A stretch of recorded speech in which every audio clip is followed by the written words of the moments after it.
Hello, my name's Rocco Loiacono. I'm a lecturer in the Masters of Translation Studies at the University of Western Australia. I also have another life, teaching in another university, which we won't talk about at the moment.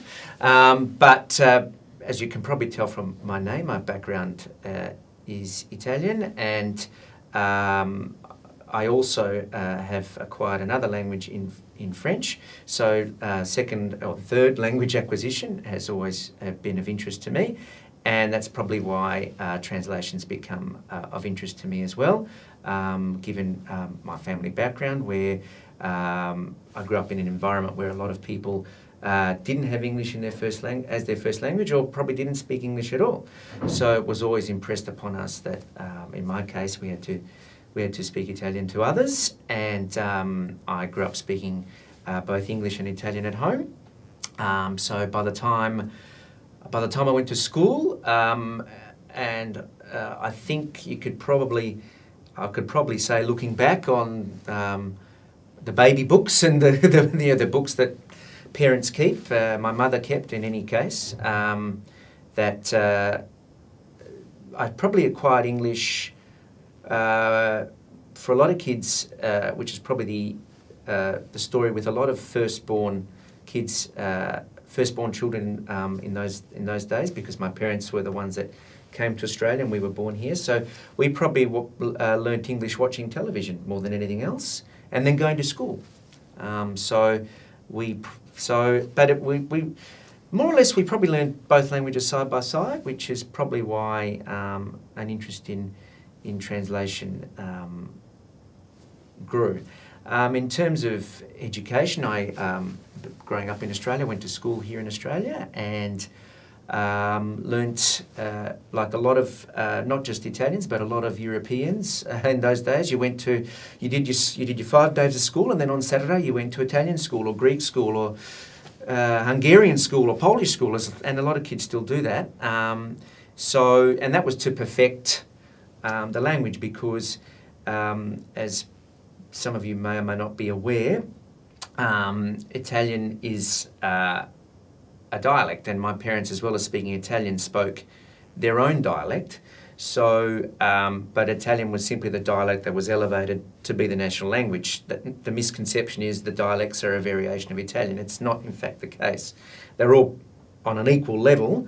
It's just that for various reasons, mainly economic, because Florence became the economic power. It's a bit like why English is considered a lingua franca today, because the great economic powers of the last 2 centuries have been Great Britain and the United States, and of course their language is English. That's why English is considered a language that is needed, that is necessary.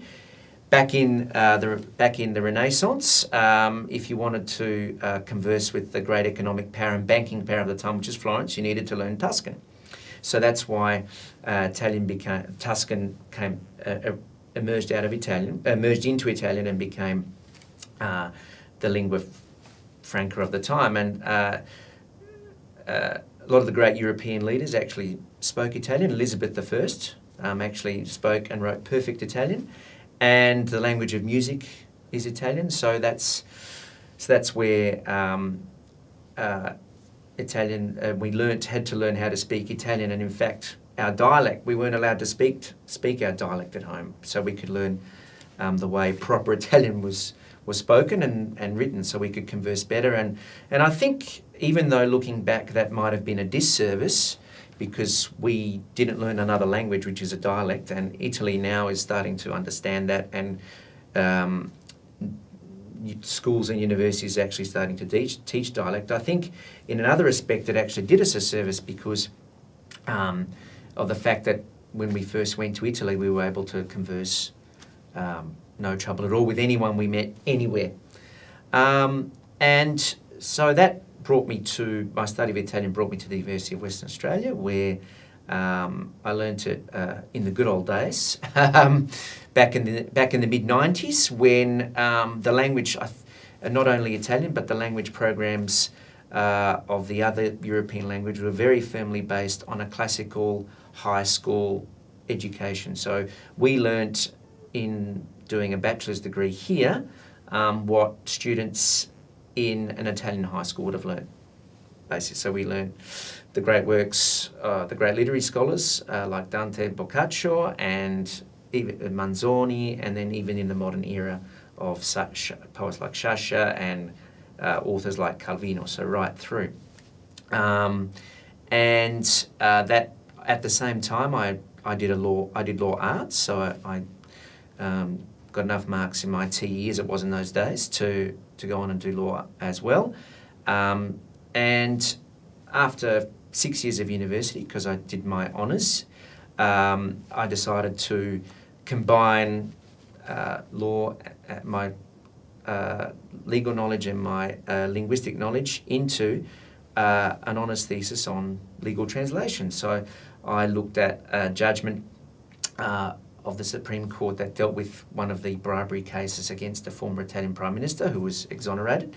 And I looked at the language of the law and how that would be translated, because I was interested in a lot of the reporting, particularly in Australia and in the English language newspapers, of these kind of things. And I thought, well, this just my natural, background, natural distrust of everything you read. It wanted me, and the Italian in me wanting to go behind everything and look at the real reasons for things, led me to look into that. And so I actually translated this judgment of the Supreme Court, the highest court in Italy, and analysed the judgment and analysed the translation. And then I went on and worked. After 6 years of university, I was sick of study, and went on and worked in the legal profession for a while, but didn't find that fulfilling. So while I was doing that, I actually came back and did a PhD, again on legal translation, and I looked at the bilateral agreements between Australia and Italy. A lot of countries have bilateral agreements that regulate relationships between private individuals in areas like commerce, education, trade, health, social security, etc. So Australia has several of those agreements with Italy. So I looked at those, looked at the translation of those, and whether there would be any interpretative problems that would arise from how those agreements were translated. And I learned a lot about the process of translation of international documents, which, by the way, is far from perfect. And with that dissertation, I had the opportunity to go overseas and spend a year at the University of Bologna, which has the probably one of the best translation and interpreting faculties in the world, and came out of that experience with a very good PhD, and the contacts I built up with that have led me more or less to where I am today, and I'll talk about that a little bit more later on when I talk about research. In terms of the first assignment, well, there were more or less at the same time I was working and studying, people started to come in, oh, you're a bilingual, you can translate this for us. So I started translating anything from medical reports to journal articles, and that actually started to get me thinking, rather than starting to dabble in this, why don't I actually turn this into a profession? Because that's what I really enjoyed doing, rather than doing anything else I was doing. So, that's what started to plant the seed, as it were. So, and then I think that's also, from a professional perspective, a lot of people tend to, with translation, and interpreting, tend to dabble in it. Whereas if we want to start thinking of ourselves as a profession, we're not dabblers. I think we actually have to do this seriously. And that's what led me to get my first paid translation assignment, and that was working with a research fellow in this, what was then known as the School of Economics and Commerce. I think it's now they call it the Business School these days. He was a researcher in economics, and in the earlier 20th century, Italian economists were at the forefront of economic thought. And he was writing a book on economic thought of that time and how that has shaped economic thought today. So And that was also what he had to do with that was he had about 10 articles written in what is still called the Giornale degli Economisti, the Italian Economist Journal, of famous economists Einaudi, Borghetta, among others, on articles they had written. And as you can imagine, these were articles written in the 1920s, so they're written in an Italian that I wasn't conversant with because it was an Italian of 80 years prior. So even though it was Italian, it was still a different Italian to the modern day language, because language evolves. Written in a highly technical language, because it's the language of economics. So, and that's where I think the misconception arises, because people think you're bilingual, you can translate or interpret. But the fact remains that you have to render not only something into another language, but into another specialised language, particularly if it's economic, medical, legal, etc. So you have to learn the specialised language as well. And that was probably the best experience because I learnt so much. And I got to work with a couple of other translators on that. And also it opened up how translation can also be interdisciplinary, because I was working with an economist. And I think that's where that's why I then pursued interdisciplinary research in legal translation, because a translation in and of itself I don't think can be considered in isolation. You have to not so much market, but show that translation has interdisciplinary value, because it is an avenue for mediation. And any course in translation, in Italy anyway, the initial units that students study are called linguistic mediation. They're not called translation, which I think actually underlines what translation really is. It's a mediation across cultures and across different types, not just different languages, but different types of language. And that's the specialised language that you really need to get a knowledge of as a translator. So that's why I tend to stay away from medical tests, because I just don't have the competence to do that. And again, that presented me with a challenge, because I had to get my head around this economic language, which I sort of had an idea of, because I did a bit of economics at school and at university. But even so, when you're talking about in-depth fiscal analysis of a national economy in what was increasingly become a globalised economy of the 1920s, that really took some research. And that also leads me to use of technology and resources. The greatest fear, I think, of translators and interpreters these days is that we'll be overtaken by technology with machine translation. Now, machine translation, from what I understand, and I've had some research, collaborated on some research with other scholars on this, is that it is very, very mathematical, and it's based on algorithms and possibilities. And because it's based on algorithms and possibilities, based on statistics, it's not going to come up with a plausible solution at least half, maybe 60 or 70% of the time, at the moment anyway. But obviously that's going to get better and better and better over time. But the thing is, I don't think we need to see that as a threat. I think we need to emphasise the fact that we still need the human element. And that's where translators can become translators/editors. Now, in my area of legal translation, there have been resources developed that are similar to CAT, computer-assisted translation tools based on Google Translate and other types of translation tools, similar to Reverso and the like. But because legal translation is highly technical, because you've got different legal systems. Now, different legal systems, you have to understand, just basically have developed over thousands of years based on not only different languages but different cultures and different modes of thinking. So the English common law system is based broadly on an idea that you look at what the situation is and you base a solution looking at previous cases, basically. That's boiling it down to its most basic, but for the purposes of this exercise. Whereas the legal system on the continent, what's known as a civil law system, is based on general norms developed out of ancient Roman law and out of the law of the Catholic Church, known as canon law, which became codified by Napoleon, among others.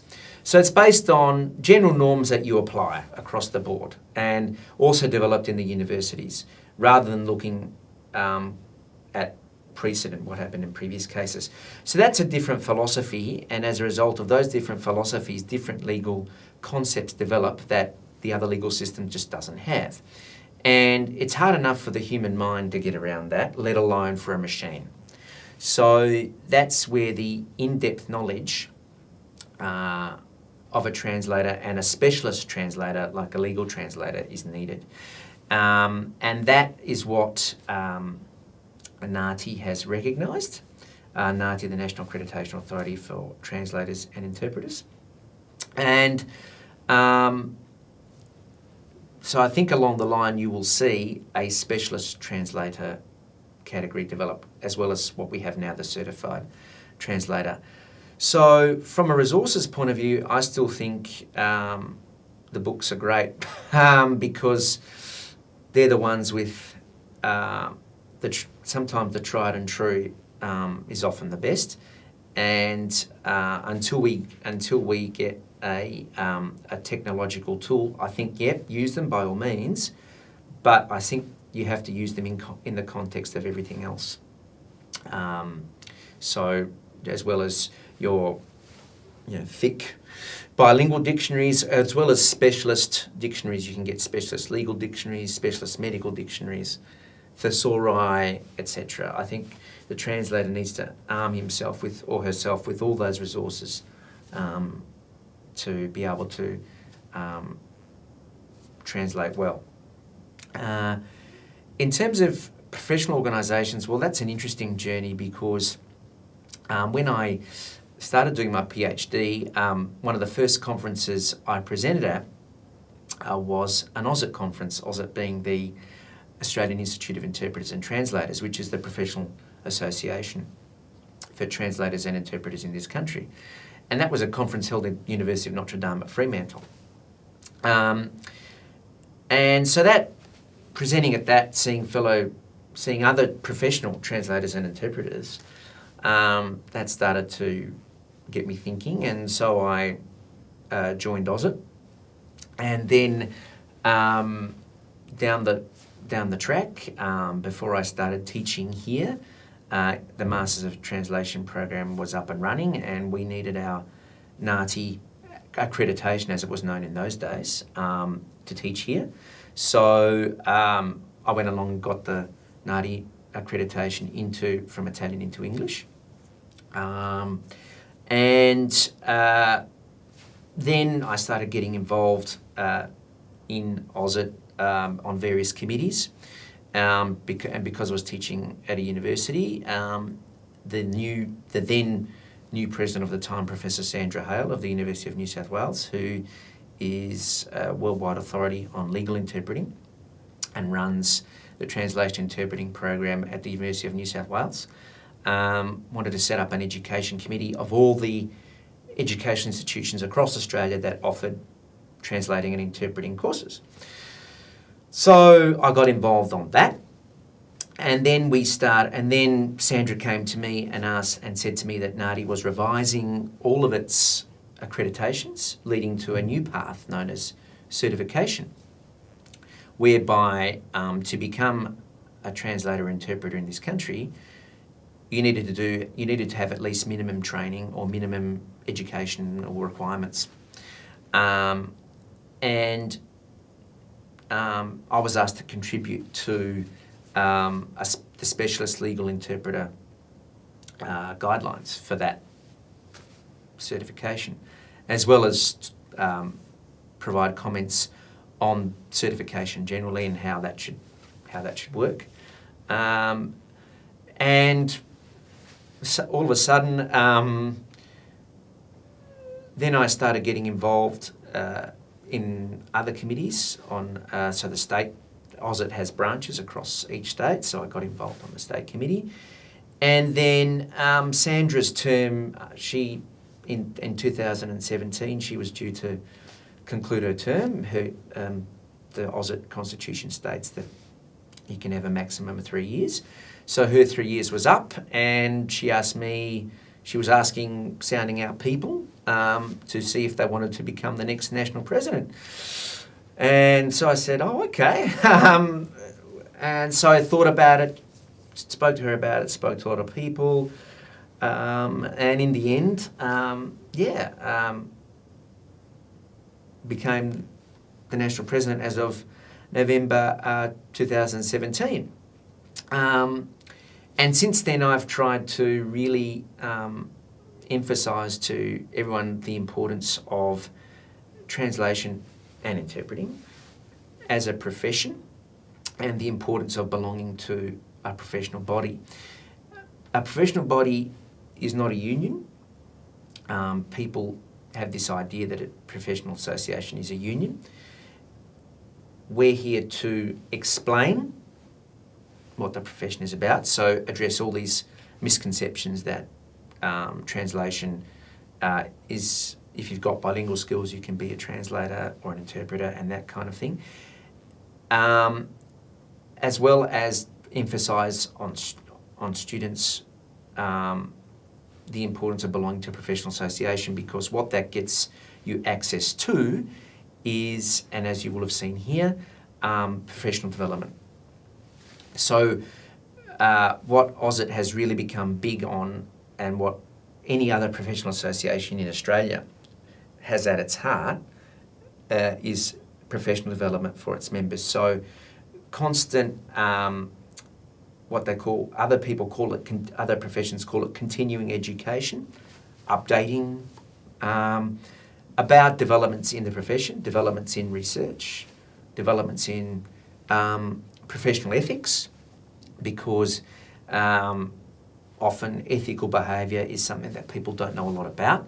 So getting people to understand and getting students to understand early on how you should behave ethically as a professional translator.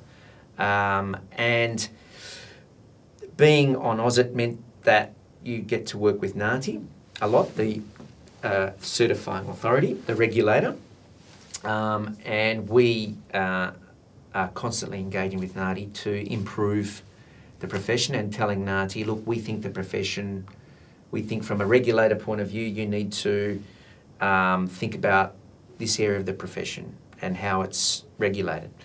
And that means that I get to be on, I've also been asked to be on examiner panels, so I get to understand not only the professional side of things, but also the examining side of things, what's necessary for people to actually become translators and interpreters, what standards do we set for people to join, to be allowed to call themselves professional translators. And the current NAATI Chief Executive and his board are very receptive to AUSIT, and that hasn't always been the case. In the past, there's tended to be a difficult relationship between the regulator and the professional association. But I'm happy to say that at least recently, and definitely in my tenure, we're working well together for the good of the profession. And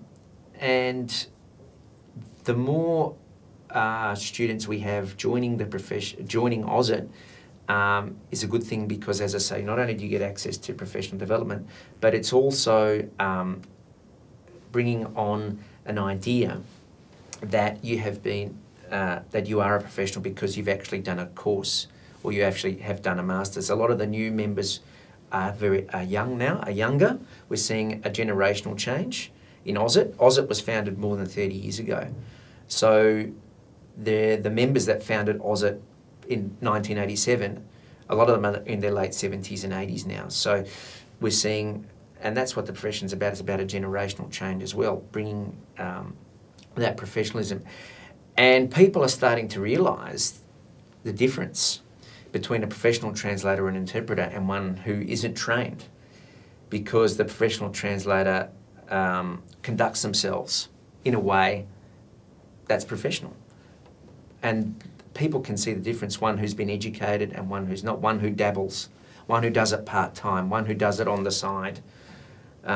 People who are in their 60s and 70s, coming along, just doing it because they love it or they feel some kind of obligation, rather than this idea that this is my job, this is my career, this is my profession, this is what I do for a living.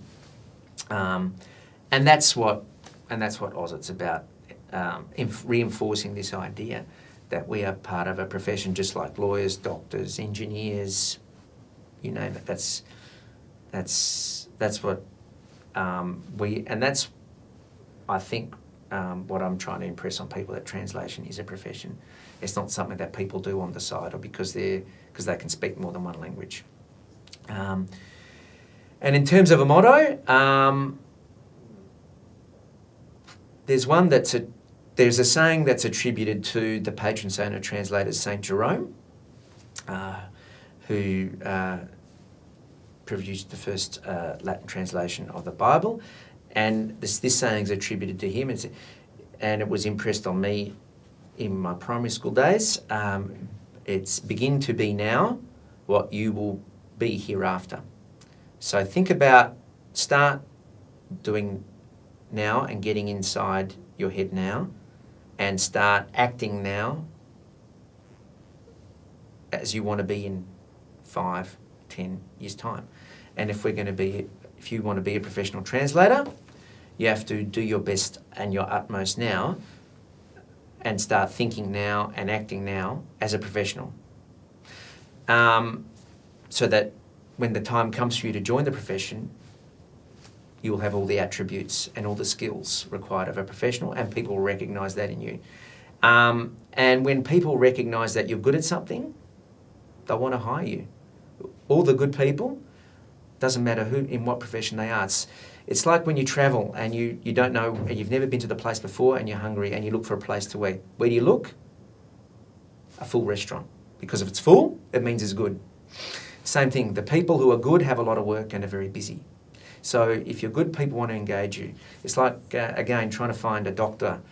If the doctor's got a long waiting list, it means he's good. Yeah, so, yeah.